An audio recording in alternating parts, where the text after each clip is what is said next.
Buenos días, nosotros somos el grupo 5 conformado por Jimena, Dani, Alan, Yulisa y mi persona. Y en este video les vamos a exponer acerca del efecto látigo, así como el informe de los resultados de la actividad realizada la semana anterior, correspondiente al juego de la cerveza. Primeramente vamos a abarcar el concepto del efecto látigo, su historia, las causas que lo originan, un ejemplo sucedido en la vida real, la forma en cómo éste puede evitarse, los resultados y por último lo que son las conclusiones. El efecto látigo es definido de varias formas que al final alucen a lo mismo, una distorsión de la información, pues cuando se busca qué significa se pueden encontrar definiciones como las que cito a continuación. Una distorsión creciente de la demanda transmitida por los distintos agentes participantes del flujo de productos a medida que se esté más lejos del mercado. O también fluctuaciones de los pedidos que se incrementan conforme se desplazan hacia arriba en la cadena de suministro, desde los minoristas hasta los mayoristas, a los fabricantes y hasta los proveedores. Dicho en palabras más simples, el efecto látigo se vería como una falsa proyección de lo que realmente es la demanda del mercado, pues tal y como se experimentó en el juego, en ocasiones se presentaba, por mencionar un ejemplo, que al mayorista a quien le llegaban órdenes de 8 cajas del minorista, de repente le llegaba una orden de 14 cajas, lo cual ponía al grupo en alerta, y este, a su vez, con el objetivo de no llegar al punto del desabasto, emitía una orden al distribuidor de 20 cajas, lo que producía la misma reacción en el distribuidor y terminaba emitiendo una orden de 40 cajas al fabricante, y todo porque el distribuidor subió su demanda al percibir un pequeño aumento en las ventas. El término comienza a conocerse en 1961, cuando Jay Forrester, creador de la dinámica de sistemas, demostró que existía una posibilidad de que la demanda cursada de un comprador a su proveedor incremente la amplitud a medida que se remonte aguas arriba en la cadena de suministro, originando desde entonces varias hipótesis de estudio que buscan describir cómo se origina el efecto, entre las que destacan dos líneas de acción de entre las principales. La primera, las que son originadas a partir de la fusión entre las teorías enunciadas en los trabajos de Forrester y Simon. Este último fue quien obtuvo el Premio Nobel de Economía en 1978. Y segundo, las originadas a partir de la simulación de sistemas, como el del juego de la cerveza con el que ya experimentamos. Ahora, con respecto a cómo se produce el efecto, se conocen algunas razones como la incertidumbre, la poca comunicación o la desconfianza, el aprovechamiento de ofertas y la rapidez en el procesamiento de órdenes. La incertidumbre ocasionada por la falta de información en los distintos niveles de la cadena. La poca comunicación o desconfianza debido a la naturaleza de los negocios, pues en cada una de las partes siempre se busca un beneficio individual.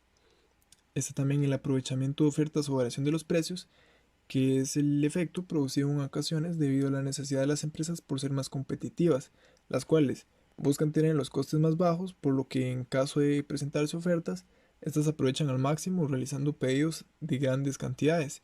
Y por último, la rapidez en el procesamiento de órdenes, lo que se refiere es como la problemática que genera la demora en los pedidos o órdenes, lo que genera ineficiencia en los procesos o aumento en los costes de almacenamiento y producción y acumulación de lo que es el inventario.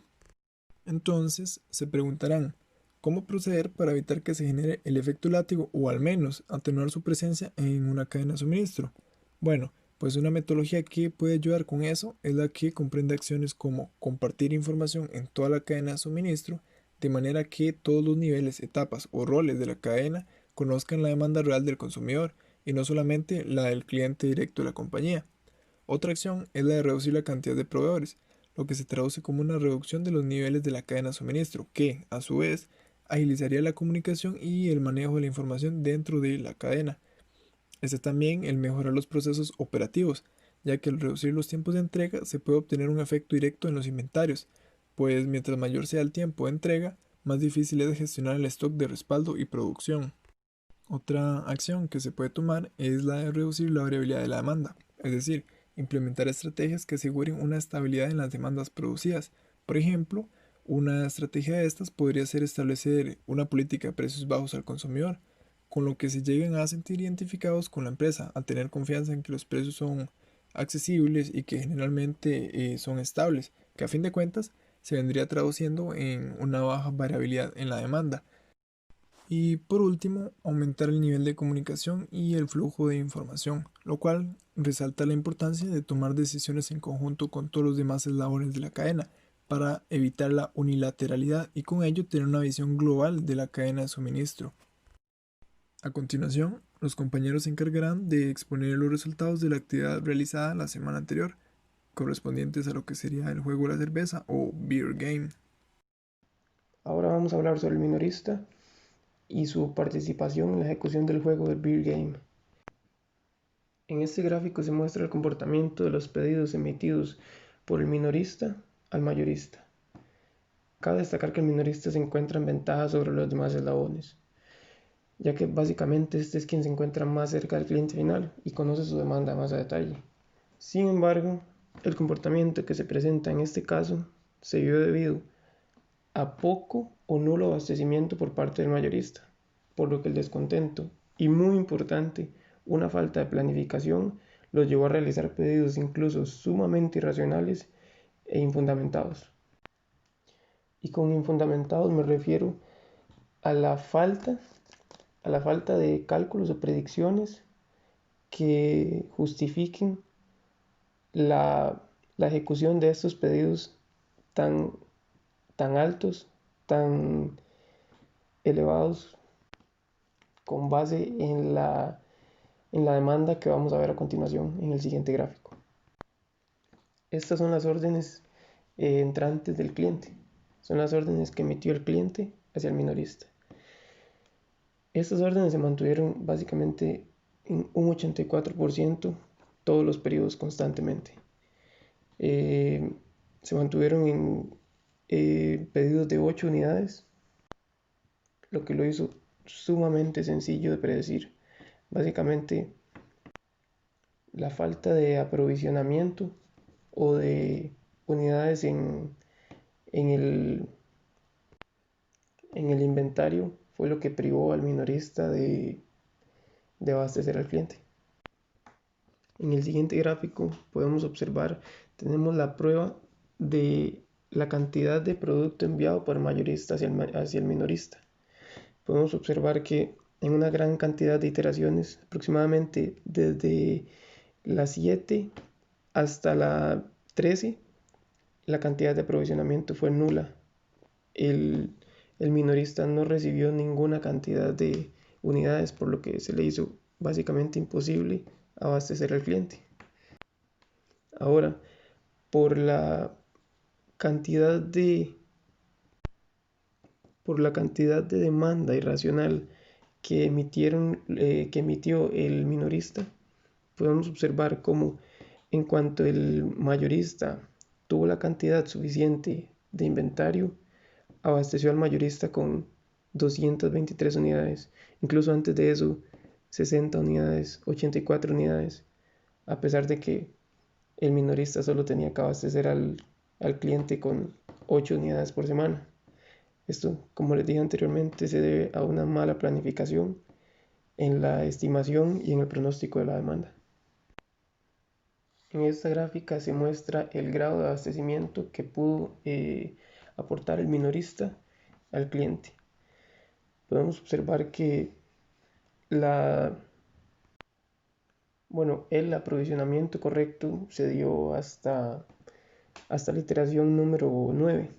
A partir de ahí, como vimos en las gráficas anteriores, al minorista se le hizo básicamente imposible suministrar al cliente.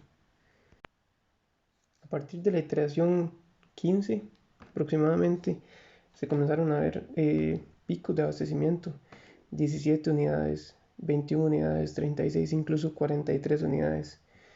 Y aunque los pedidos del cliente no superaron las 8 unidades por semana normalmente, se realizaron, como podemos ver, pedidos de incluso hasta 43 unidades, botellas en este caso.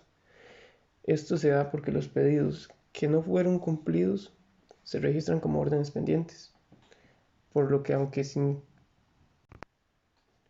darse de manera sincronizada, se deben completar en cuanto haya inventario suficiente. Con esto quiero decir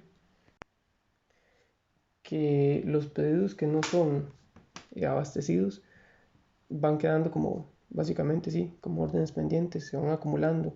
Entonces aún así el minorista tiene pendiente asumir esa demanda, pero sin la capacidad de hacerlo a tiempo.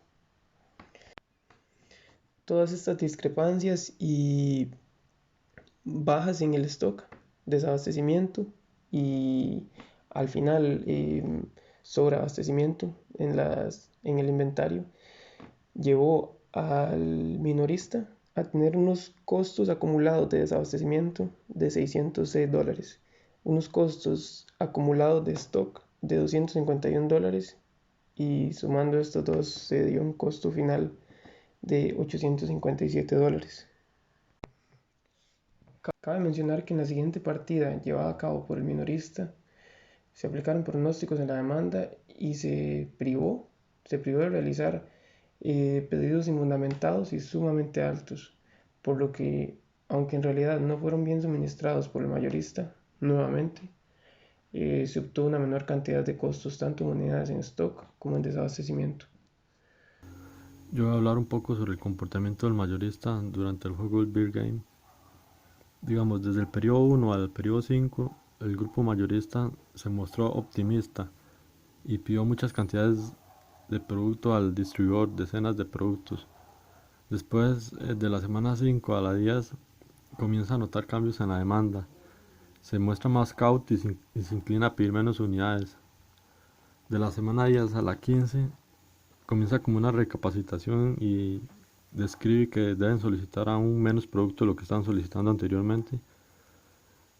Cuando ven que se dan un quiebre en todo el almacén por la cantidad que comienza a ingresar, que es demasiado, se muestran indignados y proponen solicitar solamente un producto por periodo, ya porque el almacén ya estaba hasta el tope. Después de la semana 20 a la 25, ya lo que se mostraban el grupo mayorista era esperando acabar el juego, más bien por eso el sobrealmacenamiento.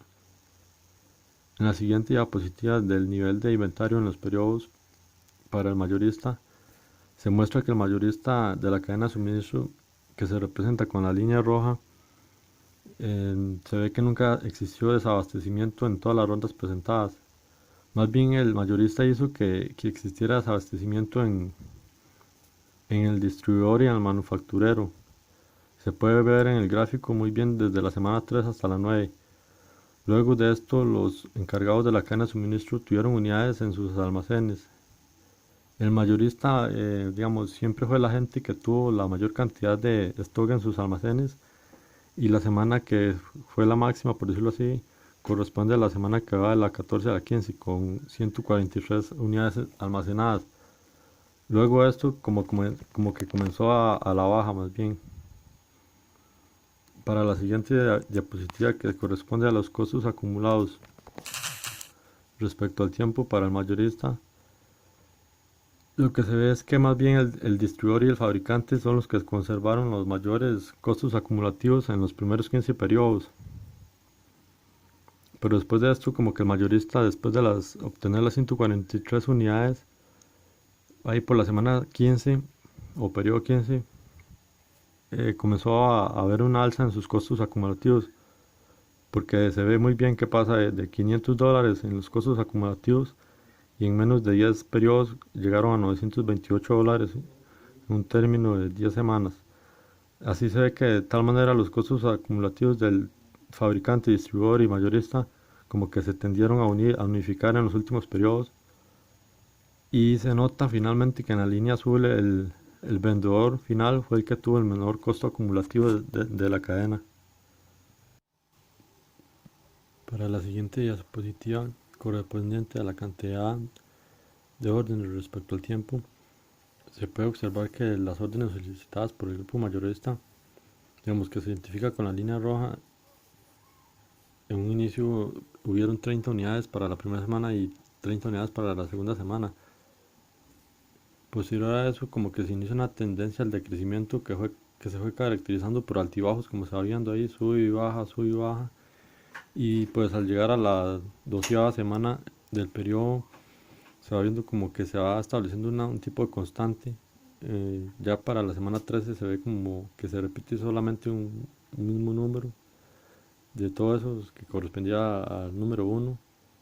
pero con una sección en la semana 20 que se solicitan 3 unidades, pero a partir de la semana 13 se comenzó a solicitar por parte del mayorista 0 unidades.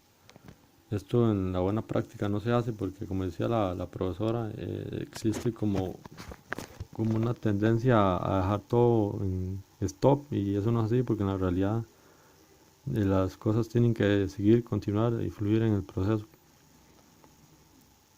Y el más constante, digamos, de esta gráfica es representada con el minorista o detallista, que se ve que se mantuvo más constante de todos los cuatro.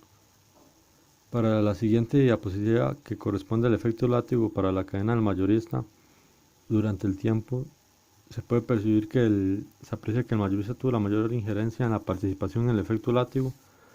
Esto se ve como que es destacado debido a que el mismo se produce, el mismo produce el mayor contraste de todos los efectos. Los otros casi no hay, pero sí existe, hay un mínimo.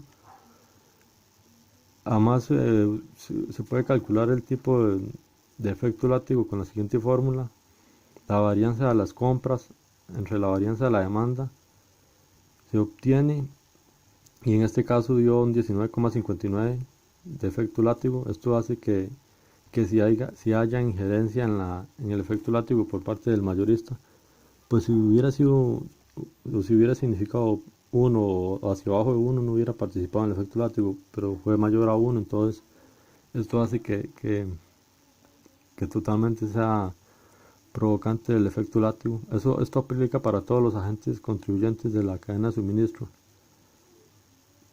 Y así se ve que la participación o tendencia es notoria. Como ya dije anteriormente, supera la unidad permitida en dicha unidad, y se puede ver en la línea roja que corresponde al mayorista. Finalmente, el mayorista tuvo un stock final de 72 unidades que quedaron en almacén. Todo el proceso de los 25 periodos le costó $928, y asimismo tuvo una participación en el efecto látigo con 19,59 en todo el proceso, o periodos más bien. Ahora, continuando con los roles de la cadena de suministros, tenemos al distribuidor. Este se encarga de recibir y almacenar los productos provenientes de la fábrica, así como suplir las órdenes por parte del mayorista. El mismo permite el traslado de los productos finales, sean estos bienes o servicios, poniéndolos a disposición de los clientes.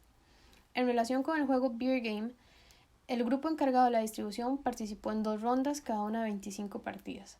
Para la primera se experimentó un fenómeno atípico, debido a que durante todo el juego solo se presentó un pedido en el periodo número 1. Los demás fueron nulos.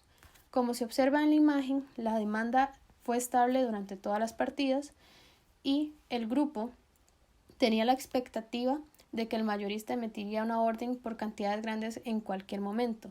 Sin embargo, esto no sucedió y culminaron la ronda con 40 unidades en stock. En cuanto a la ronda 2, podemos observar que para la partida número 9 ya se contaba con desabastecimiento. Asimismo, hasta la ronda 21 fue que comenzaron a disminuir ese desabastecimiento, pero ya tenían costos por desabastecimiento altos. Como se observa en la figura anterior, a partir de la partida número 9, los roles de la cadena de suministro comenzaron a quedarse desabastecidos. Lo anterior debido a que si el distribuidor no cuenta con el suficiente inventario para suplir al mayorista, este tampoco será capaz de abastecer al minorista, y toda la cadena de suministros comienza a generar costos por desabastecimiento. De allí la importancia de una buena comunicación.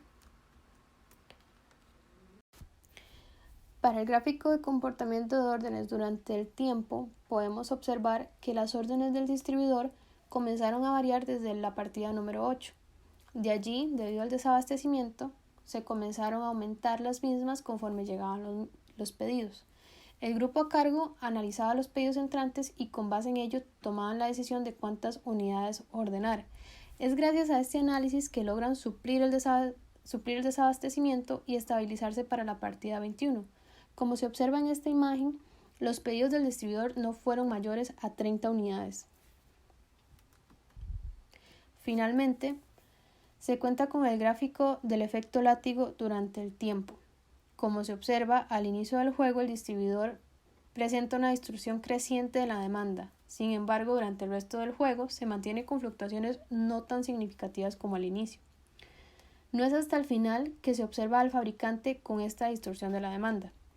Lo anterior se puede justificar con el hecho de que el distribuidor, para suplir las demandas insatisfechas, comenzó a realizar pedidos muy altos, y cuando logró estabilizarse, estas mismas órdenes disminuyeron. Al no haber comunicación entre los roles, el fabricante sigue esperando que estas órdenes sean grandes, de allí que se presente el efecto látigo en el rol del fabricante para esta ronda. Como se mencionó anteriormente, los costos o el desabastecimiento está directamente relacionado con el aumento de los costos totales, debido a que el mismo tiene un valor de $1 por unidad. En el caso específico del distribuidor, es importante recalcar que desde la partida número 21 logra estabilizar los costos, así obteniendo costos finales de desabastecimiento por $473, de producto en stock de $70.5 y los costos totales al final de la partida fueron de $543.5. Otro de los roles de la cadena de suministros del juego corresponde al fabricante. El fabricante es el que más alejado se encuentra del cliente directo. Esto hace que la información que reciba se distorsione. Esto puede provocar a la larga problemas con el stock o bien problemas de desabastecimiento. Con el fin de ver cómo se mueve la cadena de suministros en cada uno de sus roles, es posible estudiar los siguientes gráficos. El siguiente gráfico muestra el comportamiento que tuvo el fabricante dentro del juego, tanto en nivel de inventario como órdenes de salida y pedidos. El presente gráfico representa el comportamiento del inventario que existió durante las 25 rondas, tanto del fabricante como de los demás roles. Tal como se observa, para los 4 roles el comportamiento es similar, esto hasta la semana 16, cuando el inventario del fabricante comienza a aumentar. Esto provoca que al final de las rondas sea el fabricante el que posea la mayor cantidad de unidades en stock, mientras que el detallista tenga el stock más bajo. El gráfico a continuación muestra el comportamiento de órdenes durante el tiempo. Tal como se puede observar, los roles detallista, mayorista y distribuidor logran mantener durante el tiempo una serie de órdenes bastante estables. Este comportamiento difiere en gran manera del fabricante, donde existen grandes picos de pedido, mismos que se reflejan en el stock. El gráfico a continuación muestra el efecto látigo que sufre cada uno de los roles en el juego. En este es posible observar que el rol que tuvo menor capacidad de contrarrestar el efecto látigo corresponde al fabricante. Esto debido a que se realizaron órdenes de producto que sobrepasaban por mucho la demanda real. De igual forma, si bien es cierto que los demás roles tuvieron un mayor control del efecto látigo, no fueron inmunes al mismo, ya que la falta de comunicación afecta a cada uno de los participantes dentro de la cadena de suministros. El siguiente gráfico muestra el comportamiento de costo acumulado durante el tiempo. El costo acumulado se asocia directamente tanto con el desabastecimiento de productos como con la cantidad de stock que posea cada uno de los roles durante la partida. Tal como se puede observar, es el fabricante el que acumula mayor cantidad de costos, debido principalmente a los problemas de desabastecimiento que sucedieron durante el juego, así como también el stock acumulado al final de la partida. Al finalizar la partida se obtienen los siguientes costos finales para el fabricante. Costos acumulados de desabastecimiento $78, costos acumulados de stock $768 y un costo final del fabricante de $846. Las situaciones presentes en los resultados del juego no son ajenas a las ocurridas en la vida diaria de las compañías, pues es algo frecuente que ha afectado a las empresas a lo largo de su operación, como fue el caso de Procter & Gamble. Procter & Gamble, conocida también como P&G, es una compañía multinacional de origen estadounidense que se dedica a la producción y comercialización de productos variados, entre los que se encuentran productos de limpieza, cuidado personal, entre otros. P&G en cierto momento observó que en la cadena de suministro de pañales Pampers, uno de sus productos, existía gran fluctuación de los pedidos de materia prima que emitía a sus proveedores, por lo que se interesó en saber a qué se debía tal situación. Lo primero que P&G hizo fue enfocar el interés en las tiendas en donde se vendía el menudeo, es decir, las tiendas minoristas. Cuando lo hace, nota que en este nivel de la cadena de suministro las fluctuaciones, cuando las había, eran considerablemente pequeñas, lo cual era razonable, siendo que los consumidores del producto eran bebés, por lo que no era extraño que la tasa de consumo se mantuviera estable a lo largo de los periodos. Fue ahí entonces que, como compañía, se percataron de que estaban acumulando costos a causa de una distorsión en la información de las demandas que percibían, es decir, que estaban experimentando un efecto látigo, pues a pesar de que el consumo del producto final era estable, los pedidos que se realizaban eran muy variables, lo que hacía que sus costos se incrementaran y que fuera más difícil igualar la oferta a la demanda. Durante el desarrollo del juego Beer Game, se concluye que en todos los roles de la cadena de suministro, el resultado del efecto látigo se traduce en costos elevados debido a un mal manejo del inventario. En la práctica, esto representa pérdidas para las compañías, por lo que se hace necesario contar con herramientas de gestión que ayuden a monitorear la cantidad de productos que se necesitan con la mayor exactitud posible, y si se tuviera la oportunidad, hacerlo en tiempo real. Se requiere un esfuerzo en conjunto de todas las partes involucradas, el aumentar la confianza con clientes y proveedores que permita compartir de manera eficiente la información. El rol que mantuvo los costos más bajos fue el distribuidor, con un monto total al final de la partida de $543. Lo anterior significa que el grupo encargado de la distribución fue capaz de contener el efecto látigo de una mejor manera. A pesar de contar con desabastecimiento, lograron realizar pedidos capaces de cumplir con la demanda pendiente sin generar altos costos adicionales por obtener unidades en el stock. A su vez, el rol del mayorista es el que presenta los costos más altos de toda la cadena, con un valor total al final de la partida de $928.